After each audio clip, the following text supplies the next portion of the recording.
What's up, YouTube people? It's your boy Patty McNinja, and about a week ago, we got the much anticipated launch of the Nintendo Switch 2. And of course, since I'm making this video, I got my hands on one, I've played it, and I want to talk about it. So without further ado, let's rock.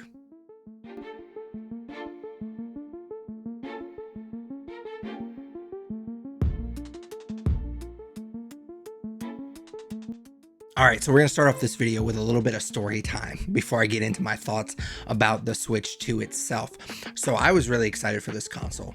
I literally waited, I stayed up the night that the pre-orders were coming live. I think it was like late April. I know it got pushed back at one point because of the upcoming tariffs that I guess never really happened. So that was fun, but yeah, so I eventually stayed up late, kind of hoping that I would get one, but I know how these things go. I was really excited for the PS5, and that was kind of a shit show when those became available. So I definitely know how this goes. And so I wasn't expecting much, but I was like, you know what? I'll stay up late. They're going to hit at midnight, and then I'll still go into work the next day, which was a bad choice, by the way, because I knew that either I was going to get a pre-order and then I was going to be like a kid on Christmas excited because I was able to get this thing, or, which actually ended up happening, I was pissed because I didn't get one and it was a shit show. So that happened. I actually ended up like not going to bed until like almost 2 o'clock in the morning that day,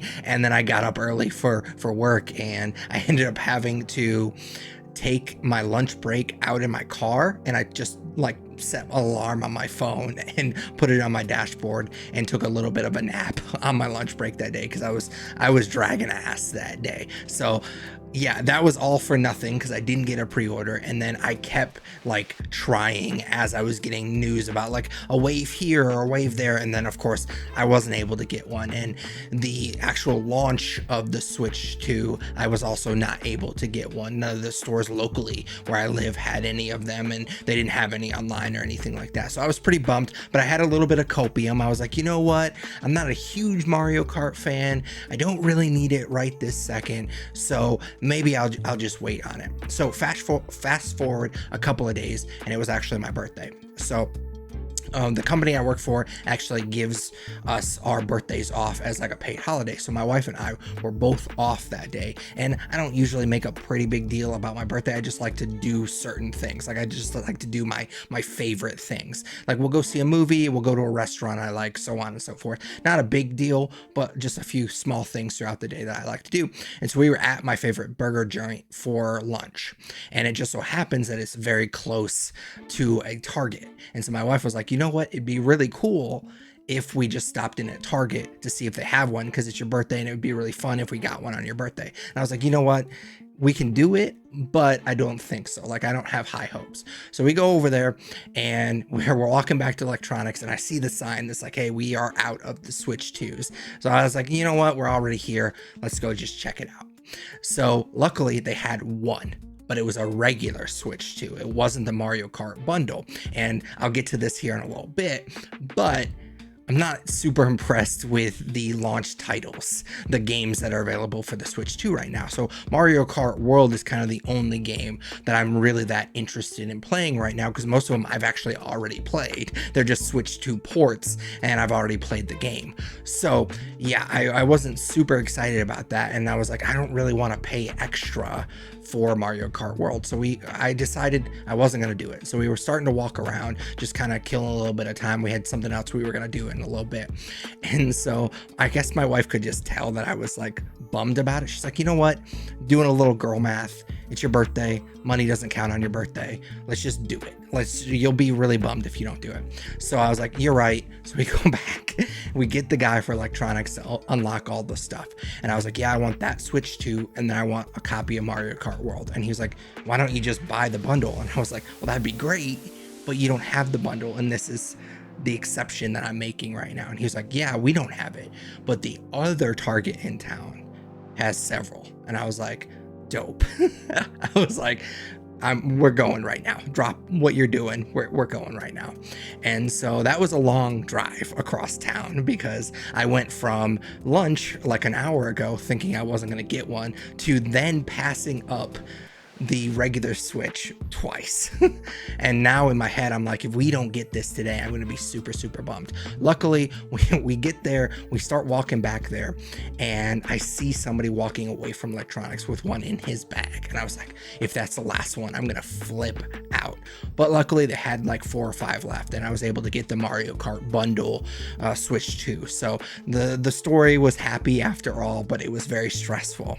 All right, so story time's over. Thank you for those that indulged me, went on that journey with me. I appreciate it. So let's get into what I thought of the Switch 2 and definitely how it's different from the original Switch. So let's start off with something easy. I'll just talk about the dock real quick.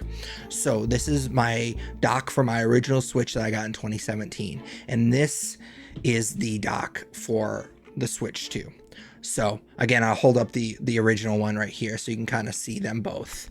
I don't know how well you can tell. I'll bring this over here. I kind of was holding it a little weird.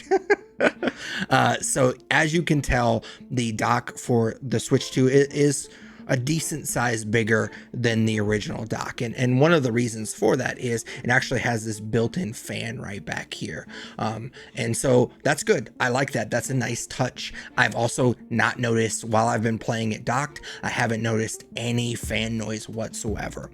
The only issue I have, and it's a very tiny issue that I have with this dock, is that it uses a different AC adapter. So you literally, if you have your original Switch dock set up, you can't just switch them out. Like you can't just like unplug this one and plug the other one in. It won't work. I tried it, trust me.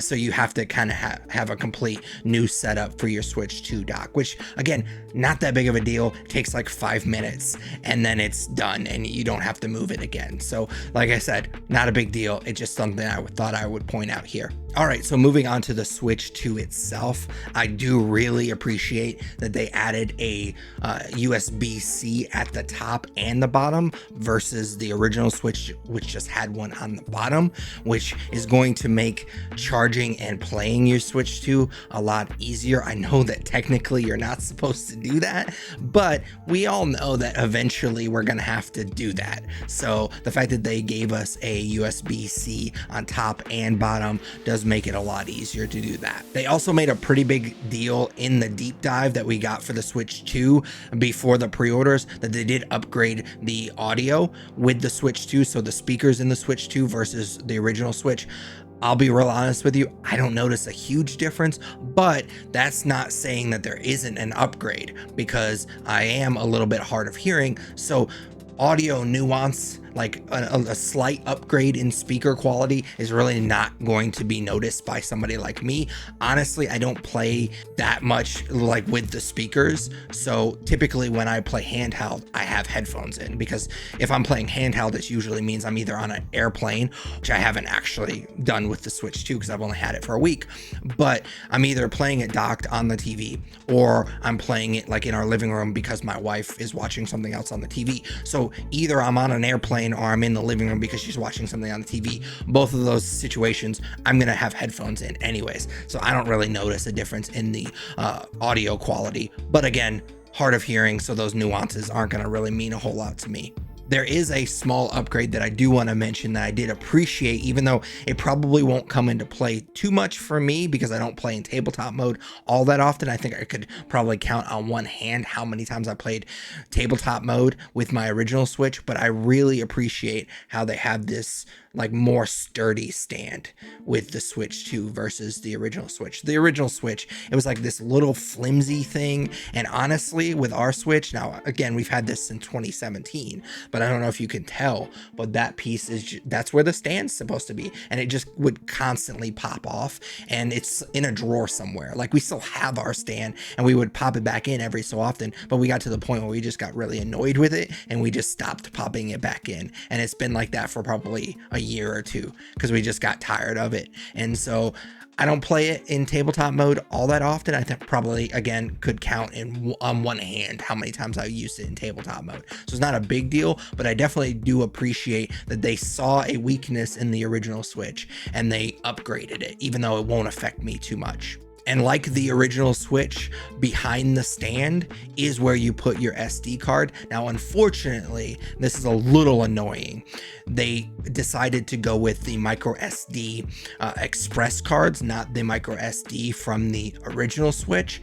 And I just feel like that's going to cause unnecessary confusion, because I feel like there's going to be a lot of parents out there or just gamers that don't know that there's a difference between SD cards, and they're just going to buy like the Nintendo themed SD cards that they find at Target or wherever and think it works for the Switch 2 as well, and they're going to be very disappointed. I feel like there's going to be a lot of SD cards that are going to get returned to retailers because people didn't know the difference. I just think it's going to cause unnecessary confusion. But those are kind of just the minor upgrades from the original Switch to the Switch 2. Let's move on to the two major things that I have been really digging from the Switch 2. So the first being, I love how they are connecting with the Joy-Cons now. The way that it clips in there is so satisfying. I also love how they went more sleek. I love the black design with the hint of color there. I don't even know why I'm pointing to, you can't see it, but like the hint of color there on the Joy-Cons. Like, I feel like this is a way more sleek design. It feels much more grown up. It felt like the Switch, the original Switch, where the Joy-Cons were just a completely different color than the Switch itself. It did kind of feel like more like a toy and more geared towards children, and I like that they went with a more like grown up and sleek design with the Switch 2. Now, of course, I'm biased because I'm almost 40 years old now, and so I don't want my consoles to look like toys, which, I mean, let's be honest, they are toys, but I mean, I just like the sleeker, like black design of the Switch 2, so I definitely appreciated that. And I just, the clip, the way that they clip in with the magnets now is super, super satisfying.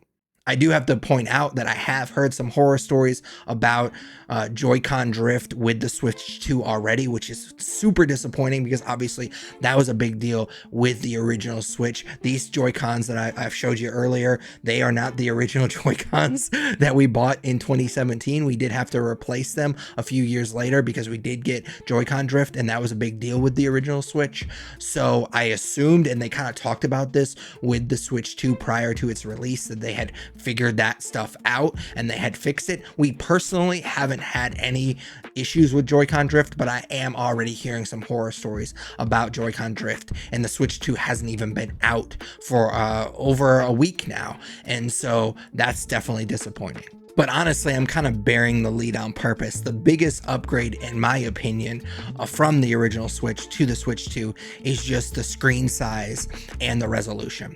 So I loved the Switch, and I still love the Switch, but especially when it came out in 2017, I thought it was awesome that Nintendo was taking this big swing, that it was bringing handheld consoles, which was kind of a niche market at the time, to a wider audience. Nintendo is such a huge name in gaming, and the fact that their console, that you were going to play all these huge franchises like Mario and Zelda and Pokemon, was going to be on this handheld console, and I thought that was awesome. However, even in 2017 standards, it was pretty outdated.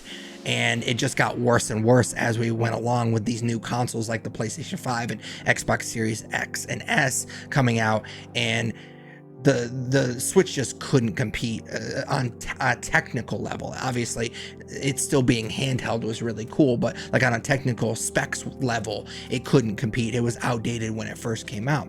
And so I was really hoping for a big leap in not just screen size, but resolution as well. And I feel like we got that. It could have been a little bit better, but I do think it stacks up well with its competitors. So I've already shown you a couple of times the original Switch that I got in 2017. So that's this one right here. But it's actually not the Switch that I play my Switch games on the most. That's actually my Switch Lite. So I think it was when Pokemon Diamond came out. They came out with a Switch Lite for that game. So this is actually the Switch that I play on the most. And if you look at it compared to the Switch 2, it looks like a little toy compared to it. It looks like one of those like janky old cell phones you give to little kids. so they get to feel important that they have this cell phone, but you don't actually care if they break it or anything like that. That's what it feels like. I love my Switch Lite, but that's what it feels like this is. It feels like a little tiny toy, little fake Switch that you would give a kid, so they don't break the real one. So yes, obviously it's a huge leap from the Switch Lite. It's a decent leap from the original Switch, but the big thing that I was kind of wondering about when it first came out is how is it gonna compare to the like big deal in handheld consoles, and at least in my opinion, and that is my Steam Deck. I friggin' love my Steam Deck. I play with it, play on it more than maybe, it's probably my second most console, because I would say my Xbox Series S is probably the console that I play the most on, but outside of that I play on my Steam Deck the most. And I was just kind of curious to see how I felt about the Switch 2 versus the Steam Deck. So let's do a little comparison there. All right, so we got my Switch 2 here, and I got my Steam Deck here. As far as screen size is concerned, they're pretty close. I mean, I didn't sit here and get a tape measure out or anything like that, but they're pretty close as far as screen size is concerned. Now, the biggest difference between them is, if you could tell, the Steam Deck is a little bit heftier. It's quite heavy compared to the Switch 2. The reason for that is obviously the Steam Deck is essentially just a Linux computer crammed into this handheld device. And so I can stream my Xbox games to it. I can stream my PlayStation 5 games to it. I can, of course, buy games off of Steam and play them on my Steam Deck. With the Switch 2, of course, I can just play Nintendo games. So it makes sense that it's going to be a lot thinner and a lot lighter compared to the Steam Deck. But because it is a handheld console and you expect to play these for hours on end, the Switch 2 is easier to play like that, just because it is thinner. It's a lot lighter, so it's easier to take on an airplane or play in the living room or whatever. So whatever you want to do, like holding it is a lot easier than holding a Steam Deck. But in all other areas, obviously the Steam Deck kind of blows it out of the water. But I do want to mention that the upgrade as far as resolution is concerned from the original Switch to the Switch 2 is pretty substantial. So the Switch 2 in handheld mode is 1080p with a 120 refresh rate, and then docked it actually has the capability of being 4K, if you assuming you have a TV that is a 4K TV with a 60 refresh rate. So that's pretty good. All right, so let's move on to actually playing games on my new Switch 2. So I'm going to start off with a little bit of a rant, and this is just a personal issue that I believe many of you probably won't experience, but I want to share it anyways. So I was pretty frustrated with the actual process of downloading Mario Kart World. It was a real pain in my ass. So first of all, it's not an actual physical game, which I get it, it's 2025. A lot of publishers are going for more digital games with stuff like this, but I remember the old school bundles, especially with my Nintendo GameCube that literally had a Mario Kart game, Double Dash, bundled with it. I'm literally looking at my copy of Double Dash right now. So I remember a time where the bundled game was a physical game that you got. Well, to their credit, they did put that on the front of the box, that it was just a digital download. But the way that they're doing their virtual game cards is what Nintendo is calling their digital downloads now, is apparently you have a home Switch, which my Switch that I got in 2017, the original Switch, which is not even the one that I play on that much, is apparently set up as my home Switch, which I don't even remember doing that. Well, in order to download the virtual game card for Mario Kart World, I had to update my original Switch. A Switch that's not involved in this process at all, or at least it shouldn't be involved in this process at all. Mario Kart World is a Switch 2 game. My Switch 2 is updated and good to go. So apparently Nintendo has this weird thing where on your profile, if you have your Switch or whatever console you have set as your home console, that has to be updated when you go to the Switch 2 as well.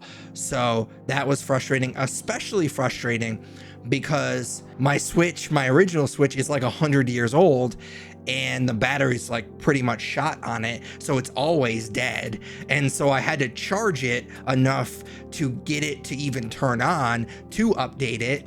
And so that was like a half an hour process just to download the game, which took a little bit longer too. So it was like a 40-minute process to update a console that, again, shouldn't even have been a part of the process. It was just absurd, and it made me very annoyed. But honestly, once I actually got to play the game and I got it downloaded on my Switch 2, the new console is seamless. Like, if you've played a game on the Switch, the menu and everything is gonna look and play exactly the same. Honestly, my biggest issue with my Switch 2 isn't even with the Switch 2 itself.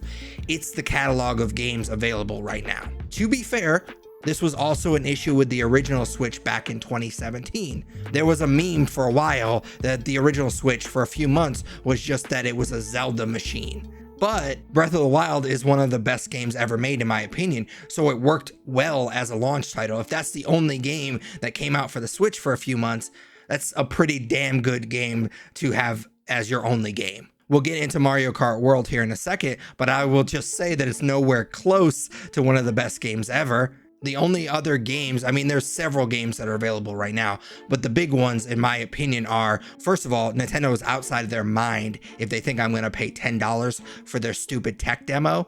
That's a non-starter for me, so I'm not even counting that one. I do want to give them credit. I do think it's impressive that they got Cyberpunk working on a Switch 2. All reports is that it's working well, but I personally haven't bought it and played it on my Switch 2 because I bought it when it first came out on my PC. And I've also replayed it when I first bought my Steam Deck. I think it was actually the first game I ever played on my Steam Deck. So even if I wanted to have that handheld gaming experience with Cyberpunk, I have already gotten that with my Steam Deck. Same thing with Split Fiction. There's a Switch 2 port for Split Fiction. It's a great game, but I've already played it earlier this year on my Xbox. It was a fantastic game. My wife and I had a lot of fun with it, but I could just play it on my Xbox. There's a bunch of Switch 2 upgrades of old Switch games like Breath of the Wild and Tears of the Kingdom. Those are great games, again, but I already played those games on my original Switch, and I don't want to pay the money to upgrade them. So for me, right now, it's just Mario Kart World. To be fair, the new Donkey Kong game comes out in July, so we don't have to wait long for another game to come out. And a year from now, I'm sure we'll have plenty of cool games to play on the Switch too. But as of right now, June 17th, all I really have is Mario Kart World. And there's a reason why Mario Kart World was the Nintendo game they decided to bundle with the Switch 2, because it's obviously the biggest release that they had for this new console. And I will say right off the rip, I may seem lukewarm on this game overall, but I want to point out that I do like these games. I certainly get why people love these games so much. Especially as a party game, I think Mario Kart games are really fun. My wife and I have been having a blast playing these games together, and we've have a history of playing these games together, even going back to when we first started dating. Speaking of Double Dash, we used to play that when we first started dating, and we had a lot of fun. So I get it. It's not necessarily my favorite franchise, but I do think that they're good games. But due to the nature of Mario Kart games, it has a limited ceiling for me. Take out the nostalgia from playing Double Dash a lot with my high school buddies and again with my wife. I do think objectively, Mario Kart World is the best Mario Kart game I've played, but even based on the games I've already played this year, it's not even gonna sniff my top 5 of the year. So that's kind of where I'm at with Mario Kart games in general. I like them, they're fun, but they kind of are what they are. They're not my favorite franchise. And Mario Kart World gave me exactly what I want from a Mario Kart game. It looks and plays outstanding. I'm no expert in Mario Kart by any means, but it does feel like there's a lot more details and personality, especially in the environment.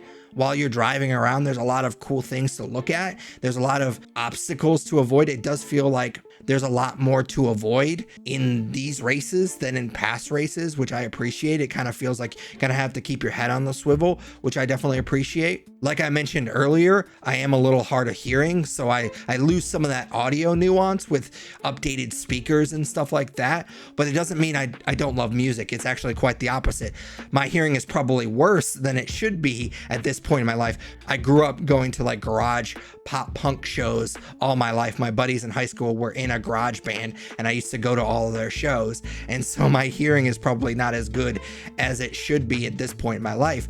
So I love music. And I say all of that to mention that the Mario Kart World soundtrack rules. Like, it rocks. It goes way harder than it needs to. My only complaint with it is it feels like it plays the same songs over and over again, especially at the end of races. So you're gonna hear the same stuff over and over again, but the soundtrack itself is really awesome. I would just say, like, eventually you're gonna want to listen to something else. They did add new racers to this game. There's now 24 racers to begin each race, which makes the beginning of each race much more chaotic. I do have to mention, and I'm not trying to say this like it's a brag, I typically don't notice the 24 racers after the first leg of a Grand Prix, because I'm typically in like the top 3 racers by then. And it's really funny because my wife, who is, to her credit, getting a lot better at this game, but she's always been kind of mediocre at Mario Kart. So she's typically middle of the pack the majority of the race, and she's constantly complaining how absolutely batshit crazy it is, because there's so many racers now and it's so chaotic. But that's not my experience, because again, I'm not saying this to brag, but I'm usually up front, and so I'm more worried about those stupid blue shells, which coincidentally are usually thrown by my wife. But the new racers isn't the only thing they added to the game. There's also wall riding and grinding, which is a cool new way to get around the track. I've already seen some incredible videos of speedrunners using wall riding and grinding to get crazy times in the time trials. I usually don't get into that kind of stuff, especially with Mario Kart games. I like watching people do it, but it's not something that I'm going to participate personally in. So my normie driving, I don't really use the wall riding or grinding that much, but it is something different to kind of have a breath of fresh air, or kind of have a new way of getting around the track. So I definitely appreciated they added it. It's not something that I use a ton though. And those are kind of just the minor things that they've added to this new Mario Kart game. There are 2 major things that I've been kind of saving for the end of this discussion that have never been in this franchise before. The first being Knockout Tour is a brand new racing mode in Mario Kart World. And essentially, Knockout Tour is the distance of an entire Grand Prix kind of crammed into one long race. I don't think that's entirely accurate, but that's kind of the way that I think of Knockout Tours, is basically you take the length of a Grand Prix and it's just one long race. Every checkpoint is its own cutoff. So you start off with the 24 racers, like I mentioned earlier,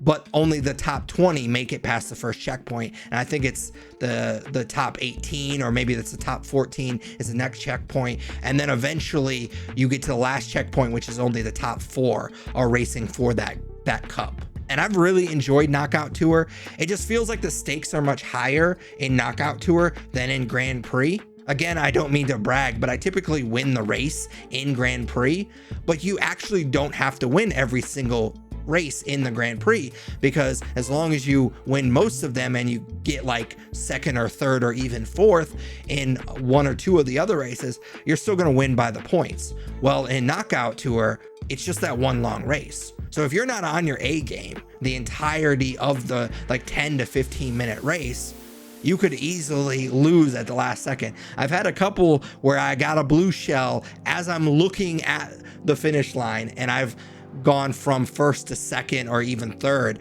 in some races because I just got unlucky. So your butthole's clinched basically the entire Knockout Tour, which I appreciated, because they definitely found a way to raise the stakes. Now, again, I'm going to say this and it's going to sound like a brag. All of that being said, I have already beaten every Grand Prix and every Knockout Tour on every difficulty level. So it's still not that hard to do it on Knockout Tour. It's cool that they've given us a different mode. But the next biggest thing, and it's kind of the selling point of this game and the reason why they call it Mario Kart World, is, and I'm going to use this term very loosely, Mario Kart World is an open world game. It's as open world as a Mario Kart game could get. So again, you're still going to have the Grand Prix, you're still going to have the Knockout Tours, you're still going to have the time trials, and those are on set tracks, obviously. However, there is a free roam option. And in that free roam option, you essentially have this giant world map, and maybe using the word giant is kind of an overstatement, but like you have the world map, and in that world map, of course, you have the different tracks that you race with the knockout tours and the Grand Prix and all that good stuff. But when you're in free roam, you can just drive around. You can actually drive on the tracks, but you can also drive around in the world in general. And it's pretty cool. Again, it's a very detailed environment. However, I don't think there's a ton to do in the open world. It does kind of feel like a first draft to an open world game. It's really cool. It's a big swing. I appreciate that they took this creative swing trying to bring an open world environment to a Mario Kart game. I do think it's a cool idea.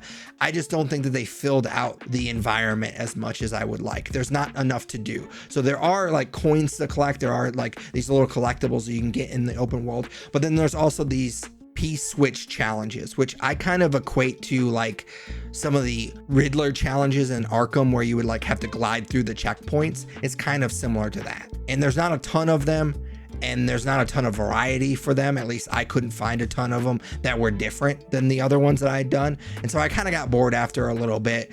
Honestly, I really just used free roam to unlock all the costumes. So you start off with only a select number of racers, and then doing all the Grand Prix will unlock you certain characters. And then there's certain NPC characters that you unlock. There's a particular item that if you get it and you use it, you unlock a particular NPC character. But the main characters actually also have a lot of different costumes, and you unlock those costumes. There are food vendors on these tracks, and each different type of food will unlock a different costume for each of the main characters. Well, you can also find those food vendors in the free roam option in the open world. So I found it's way more efficient than just trying to like do the Grand Prix and the knockout tours and just hope that you get the right food for that particular character to unlock a particular costume. I find it way more efficient to just find the food vendors in the open world and then just eat the food, change character, eat the food, change character, and then just rinse and repeat until you have all the costumes. So that's really the only thing that I've been using the free roam option for right now. It's a cool idea. Again, I think it's a big swing. It just kind of feels like a first draft. Maybe they will eventually add more to the open world in the post-launch updates, but right now, as of June 17th, it's pretty empty. And therefore, I've just been kind of lukewarm on Mario Kart World and just the Switch in general, like the Switch launch catalog in general. Again, as I said earlier, in a year from now, this conversation is going to be outdated, but I can only talk about my opinions as of right now. And as of right now, I don't know how much more of this I'm going to play. I have about 10 more costumes to unlock, and I've already done all the Grand Prix. I've already done all the knockout tours. My wife and I will continue to play this for just fun. But once I have all the costumes, I'm basically done with this game until the Donkey Kong game comes out in a month. And then eventually a couple of months down the line, there might be another game, so on and so forth. I'm really not going to play the Switch 2 that much right now. It's exciting. I think that it's a big upgrade. I have enjoyed playing it, but I've just been kind of underwhelmed with the amount of games that I have available to me right now. All right, so wrapping up this video, I am ultimately happy with my decision to get the Mario Kart World bundle of the Switch 2. Nintendo kind of feels like they did what I always say that video game sequels should do. They kept what worked from the original Switch, and they definitely listened to us, listened to all the complaints, and upgraded where they could upgrade. I like that it has a bigger screen, better resolution. I like the little stuff, like even though the audio quality didn't really do it for me, I appreciate the effort as far as that's concerned. I love that there's a better stand, even though I probably won't use it that much, but I love the new Joy-Cons, even though I have heard some horror stories about the Joy-Con drift. I haven't personally experienced them myself, and I just love the way that they click in there now. I love the minimalistic, more sleek design with the little bit of splashes of color in there, but I just like the design a lot more than the original Switch. So I am pretty happy with it. I just wish that there was more games to play. But as always, those are just my thoughts on the Switch 2 and Mario Kart World. I'd love to hear yours in the comments down below. Of course, I hope that you enjoyed this video. If you did, smash that like button, as the kids say. If you especially liked it, consider subscribing. If you do subscribe, ding that bell. That way you're notified every time I post another video. I try to post weekly gaming related content, which is obviously stuff that you like, or you wouldn't have watched this video this long. So definitely consider subscribing and dinging that bell. But until next video, take it easy. What's up, YouTube people? It's your boy Patty McNinja, and this is my boy Yoshi, aka Kitty Boy. And we were just talking, and we agree that since you made it this far in the video, you might as well subscribe. You wouldn't want to disappoint Kitty Boy, would you?